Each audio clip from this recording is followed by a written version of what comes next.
The FCC, Pinocchio, and polio are all on this day. Welcome back to On This Day. Today's date is February 23rd, 2021. It is the 54th day of the year. We got 311 days left in this year. It's also your 8th Tuesday, and there's 40 days till Easter. Today is International Dog Biscuit Appreciation Day. This day is for the dogs, and that's because there's no one that really appreciates a good dog biscuit like a dog. I mean, sure, we've all come home liquored up before and, thought we were eating a cookie and eating a dog biscuit while we try and figure out if any of our ex-girlfriends live close and if they're attached. Yeah, we've all been there. But today is International Dog Biscuit Appreciation Day. I get the feeling that this day was actually started by a dog biscuit company, I mean, nobody sits there, hands their dog a treat and goes, you know what? Nobody appreciates these dog biscuits. All right, let's see what else happened on February 23rd. 1861, President-elect Abraham Lincoln arrived secretly in Washington, D.C. after the thwarting of an alleged assassination plot in Baltimore, Maryland. Yeah, they tried before they actually did it. 1905. Chicago attorney Paul Harris and 3 other businessmen meet for lunch to form the Rotary Club. Yes, this is the world's first service club. The Rotary Club does a lot of good things. I know a girl who wanted to travel after high school, and she applied to them, and they gave her a bunch of money to travel the world. It was really weird. I didn't know they did things like that. Kind of cool.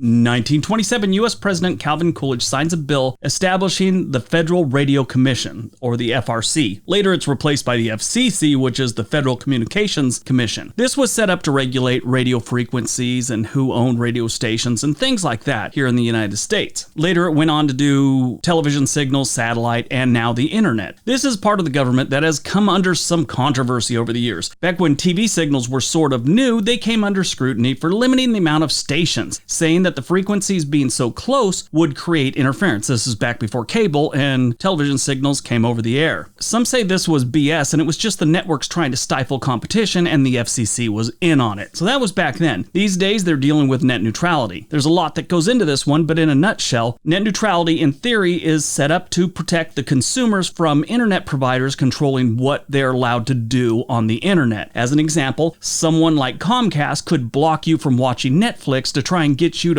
subscribe to their lame streaming service called Peacock, or actually subscribe to cable service again, which everyone's fleeing these days, but they could block Netflix, Amazon Prime, and all those things, and your only other option is, hey, you gotta go back to the cable company. So that's one of the biggest worries. Side note to this, Comcast has done some things over the years that kind of show you where they're going with this. They blocked file sharing sites, which, okay, file sharing sites back in the day were kind of illegal and they shouldn't have been happening, but it's not their place to police that if it's a free open internet. They've also been accused of throttling people's internet speeds when they use too much data. So if you're watching too much Netflix, they could just slow your internet down and, it makes it hard to watch. It keeps stuttering and it keeps lagging and all that good stuff. But how do you feel about net neutrality? Have you ever read about it? Do you know anything about it? Let us know in the comment section below. A lot of people are for it. A lot of people are against it. I'd love to hear your opinions. 1945, World War II, the 11th Airborne Division with Filipino guerrillas free 2,147 captives at the Los Baños internment camp in what General Colin Powell later would refer to as a textbook airborne operation for all ages and all armies. Yeah, they did exactly what they were supposed to do, kind of what airborne divisions are designed to do. 1954, the first mass inoculation of children against polio with the Salk vaccine begins in Pittsburgh. You ever want to read something interesting? Read about basically curing polio. It's an amazing story, how it all went down in the years, that all the people that were affected by it and how polio was just all over the place. Polio back in the day was almost like what we have with autism now. Someone knew someone that was affected with this, and it puts a strain on a family. I mean, autistic kids are just the most loving kids in the world. I've known a lot of them. My wife worked with them for many years, and it's just too bad. It just puts an amount of stress on a family that it'd be nice if we didn't have to deal with that.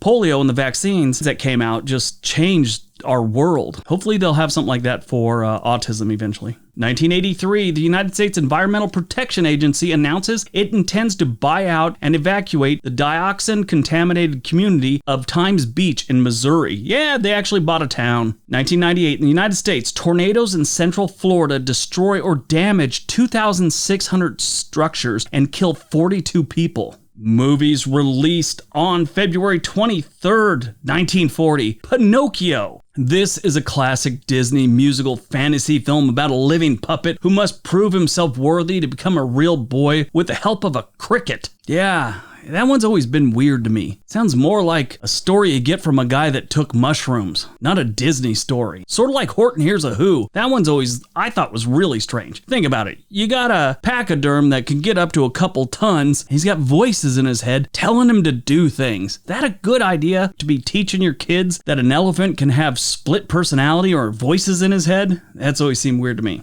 The film won 2 Oscars. Best Original Song and Best Original Score. It was based on the Italian children's novel The Adventures of Pinocchio. Born on February 23, 1986, Skylar Grey, American singer-songwriter. Besides doing her own work, she's provided guest vocals on several singles, and all of them are outstanding. Fort Miners, Where'd You Go? If you ever want to hear a good song, listen to that song. It's about people that are separated from work or whatever, or divorce, and just how families are affected. It's a really neat song. And then Coming Home by Diddy or Puff Daddy or whatever his frickin' name is these days. Dr. Dre, I Need a Doctor. Nicki Minaj, Bed of Lies. And Macklemore's Glorious. She's got a great voice, and you should listen to at least Where'd You Go? Coming Home's a very emotional song, and you'll usually hear it while people are showing videos of soldiers returning from war to their family, and you get teary-eyed listening to the song and watching these videos. Anyway, she's extremely talented. Died on February 23rd, 1965. We lost Stan Laurel, English actor and comedian. Laurel and Hardy.